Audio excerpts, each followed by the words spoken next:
In this video, I'm going to try to make the best Facebook ad tutorial out there on YouTube, so make sure you guys watch this whole video. Like, if you don't have time, just save it for later. Guys, this information here is for sure gonna be my most valuable video. So I was going to post it yesterday, but it took so much work just to, figure everything out. So the video is coming today. That's awesome, guys. But take notes, find your notepad, grab something good. I don't know, just get a notepad because this is gonna be really, really good.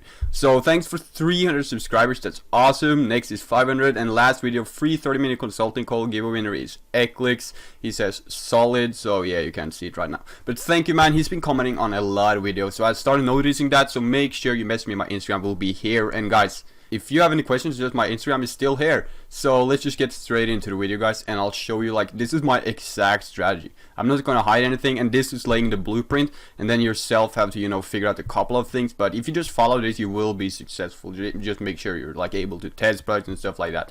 Okay, guys, so we are in the computer, and like it says, complete Facebook ad tutorial, everything you need to know. If the camera is blocking out a little bit up in the corner here, I'm sorry. And for those of you that's celebrating Christmas, hope you guys have a good Christmas. That's basically it. Let's not waste time on that, but hope you guys have a good Christmas and with your loved ones or whatever. And guys, if you want to subscribe, make sure you do that because it's gonna be good. So the first slide is what the video basically will go over. This one is well planned.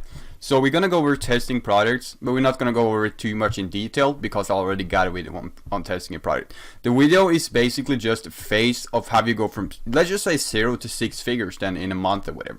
It's how you take a store in general or product, whatever, from 0 and to the place you want it to be. We're going over testing, scaling, and stuff like that. So what is a good test? A good test is obviously like if you get a couple of sales. We're gonna discuss that later on. But scaling in details we're gonna go over, and what is a good test, it basically means like that's something we're gonna go over. Scaling in details, probably one of the better scaling guides out there, and lookalike audiences, and we're also gonna do a secret tip for targeting old people, which I found actually making a difference from like 5k a day to like 8k, and not even joking. And it's just like a little tip, no one does that really. So let's just get into it. So the basics of testing. After 48 hours, you should probably turn off your ads, or you should have some results, right? And after 48 hours, what I would be happy with is 2+ sales. 1 sale might be lucky, but 2+ sales is a better sign. Still might be luck, but it's a really good sign, right?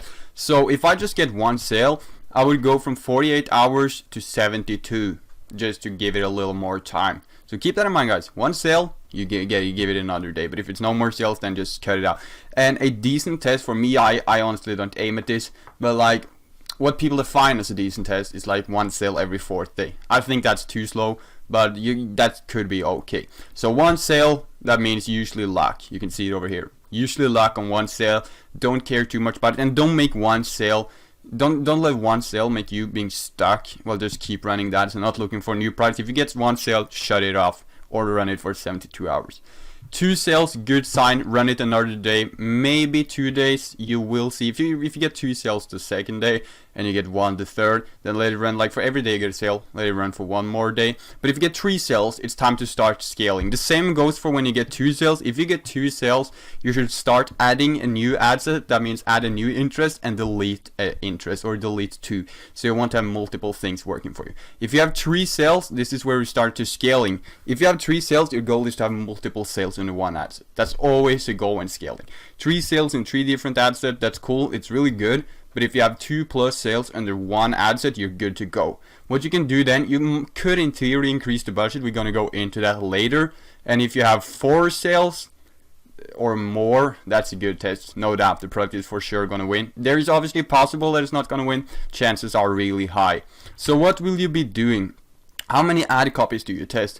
And I would honestly test like 2 to 4, maybe 1 video and 3 pictures. So what you do, if you do 4 pictures, you do 4 different picture posts, and then you combine all of them into a carousel ad. How many ads did you do? 7 or 10? I just started doing 10 a little bit recently, but I still do 7 because I feel like if 7 ad sets can't do the work, then you're sort of forcing it to work, right? You want to work, like if you can't make money with $5, how are you planning to get really rich, right? So the same is a little bit with ads, but it doesn't mean 10 is bad. 10 is really, really cool.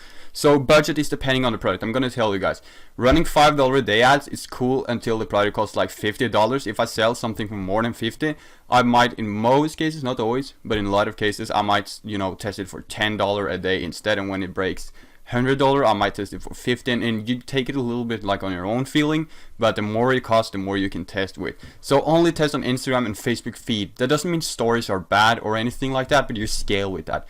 When you're testing, you want to be as close as possible to making the sale, and I figured out that is on Instagram, Facebook feed. I mean, everyone tests there. Just do those two and don't mess with the other ones. It's totally no point. You can scale with it, right? Scaling phase.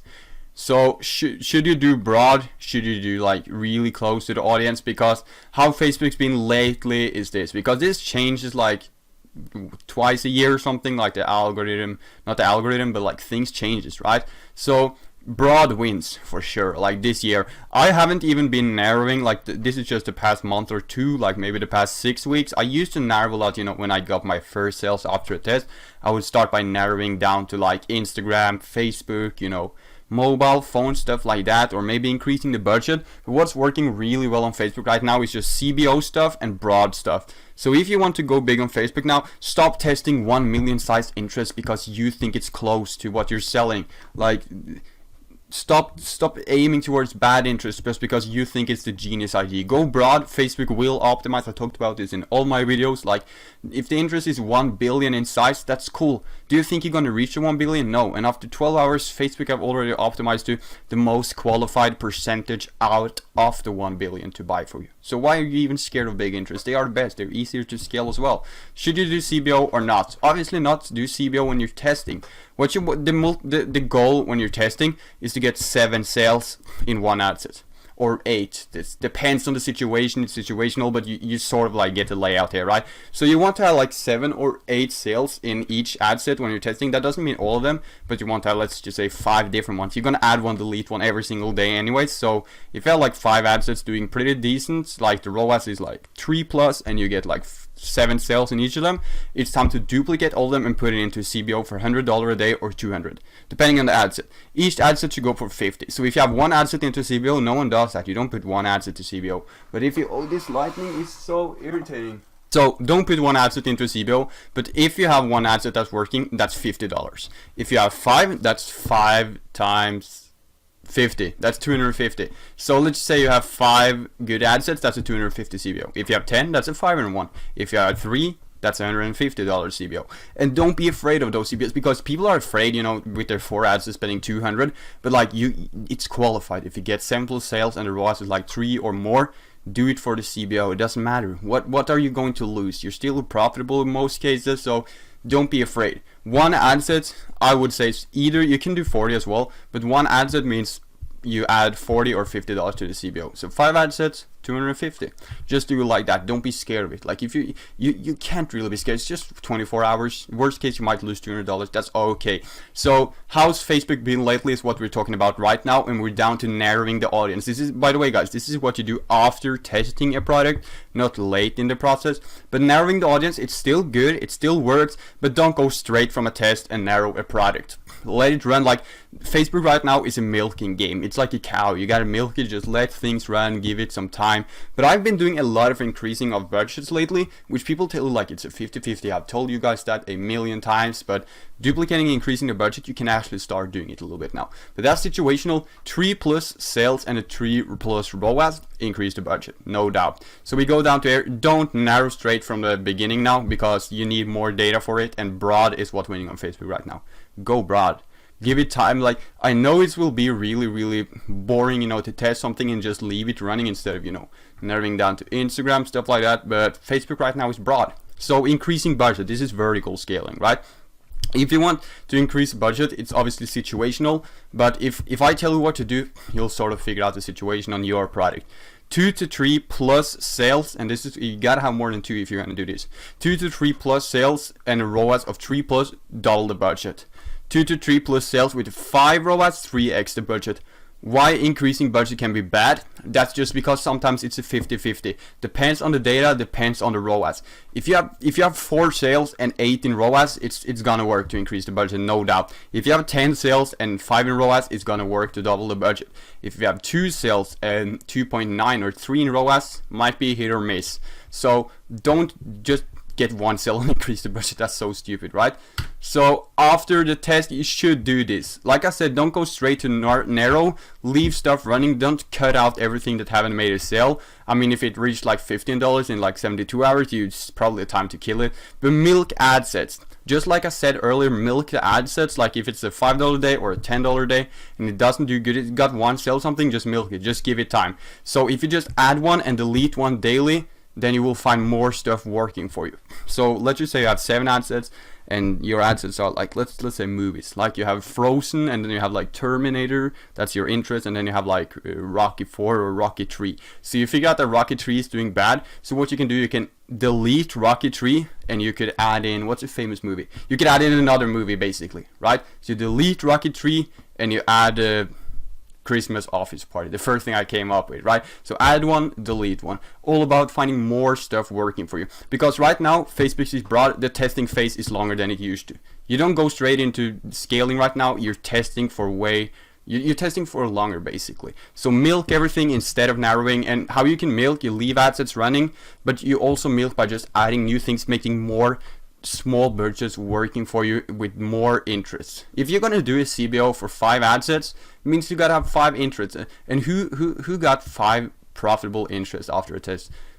Probably no one. So just add 1, delete 1. Really important, guys. I'm always gonna push this. Add 1, delete 1. 7+ sales in an ad set. Duplicate the CBO, but don't duplicate the CBO before you have at least 5 ad sets that's doing pretty good. You could also duplicate and increase the budget, but it's situational, right?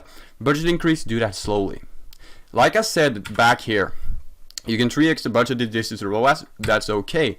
But don't go straight from, $5 a day to $100 a day because of some ROAS. It will just crash your pixel. That's basically how it is. And the goal of this phase, after you've tested, the goal in that phase that comes after testing is to have 8+ sales in a couple of ads. If you don't have, test another product. Don't force any products to work. But you want to have 8+ sales in a couple of ad sets after testing phase, and that doesn't mean after 48 hours. That means after you tested successfully, and the phase that's between testing and scaling, because it's testing, scaling, lookalikes. There's obviously something in between of, if you can see this is testing, this is scaling. There's got to be something here. You got it? And that thing, something here, if you can see it on the camera, that's where you do all of these things on the screen right now. And if you get 8+ sales in a couple of ad sets, CBO time. Creative scaling. Don't do this from the beginning, but if you want a product to be long-term, you gotta creative scale. If you don't creative scale, your product will die. How do you make a product last for a long time? You combine horizontal scaling with vertical and creative scaling. If you only scale horizontal, usually a lot of people come to me to get help and they only been scaling horizontal, which is just duplicate and stuff like that. You want to change up the creatives. People got to see something new.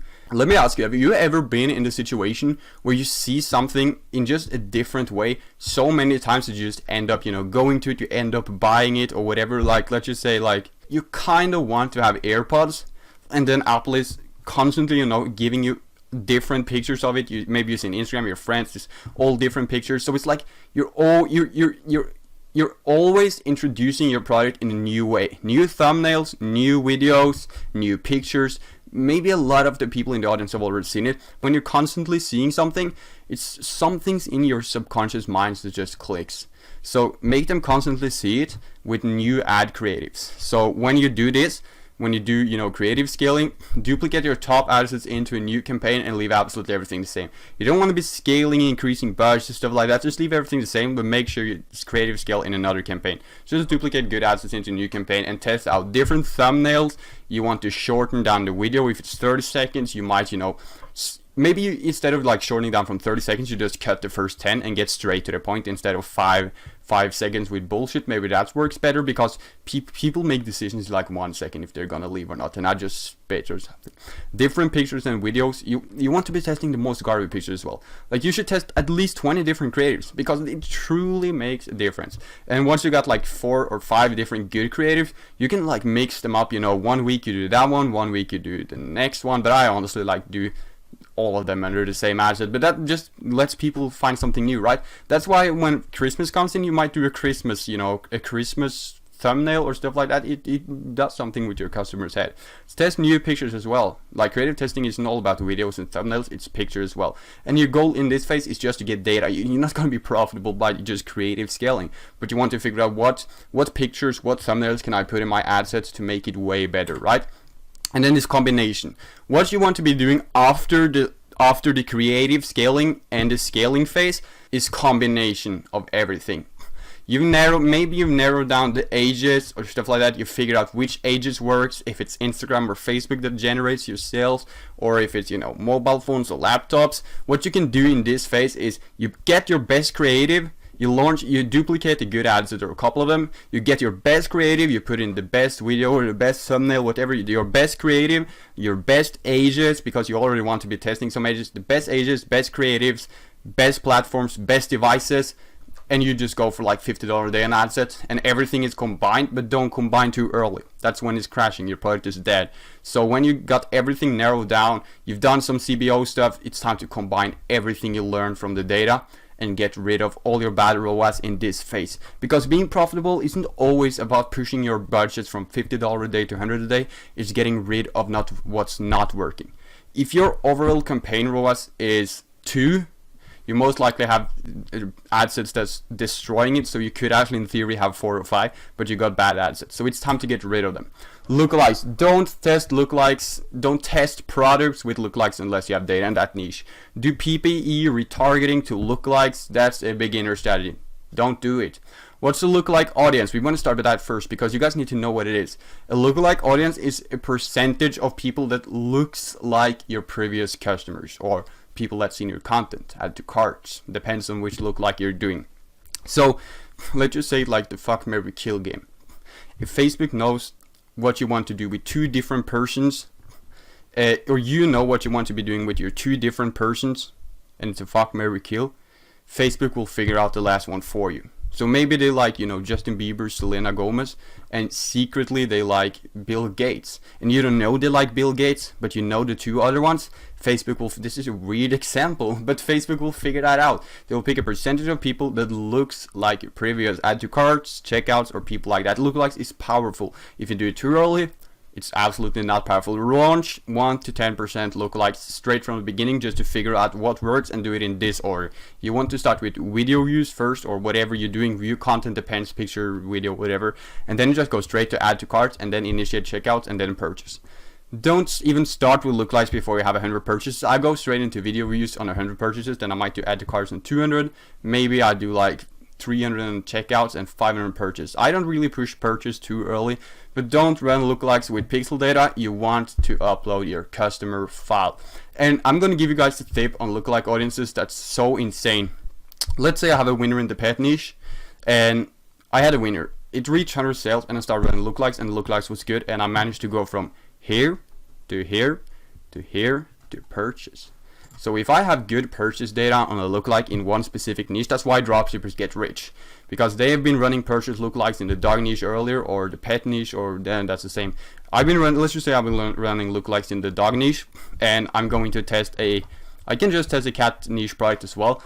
Instead of testing with 7 ads at $5 a day, you just run. That's why dropshippers specialize in one niche. Usually a lot of dropshippers say, I only do kitchen, I only do home. That's because of lookalikes. So when you made one product successful, you just test your new products with lookalikes from that same product. So if the dog product is doing good, and I'm on AliExpress browsing for my next winner, this one dies out, just launch lookalike straight from the beginning in the same niche. So if your niche is kitchen, you found a winner in kitchen, next time you're testing, just test with your lookalikes from the first product, because those guys are similar. So test with lookalikes, but don't do it before you made a winner yourself. And how the golden tip, just basically about targeting all people, which is bringing a big difference, is that all people are not updated. That means if they have an iPhone like this, they'll have an old version of the iOS, like it's the operating system on the iPhone. They'll most likely, you know, the old people are those kind of people that will have Windows 8 instead of Windows 10. So you could just target, if your product is for all people, target a older version of the operating system on that phone, because old people tend to forget to update. That's basically it. It's a short one, but that won't really work. So test with lookalikes once you made a winner. That's why the dropshippers get rich, because we test with lookalikes in the same niche that we found a winner earlier. So if the video didn't explain everything, if you thought it would be more valuable because, you know, I put it out to be like, wow, this is the best video, it is really valuable. If you don't find it valuable, it's probably because you're not on a certain level, and I can't answer everything. If you have any questions left for this video, you just message me and I'll answer, right? So if you're wondering about like, what is the thumbnail? I mean, obviously everyone knows that, but if you're like, oh, this creative scaling thing is so smart, but I'm wondering, dude, like, what do you mean by different pictures? Just send me a message on Instagram and I'll answer it, right? So if you don't think it's good, let me just answer the rest of it and we'll go into it later on. So that's basically it for scaling, guys. Hope you found the video helpful, and make sure you guys subscribe, and I'll talk to you later. Goodbye.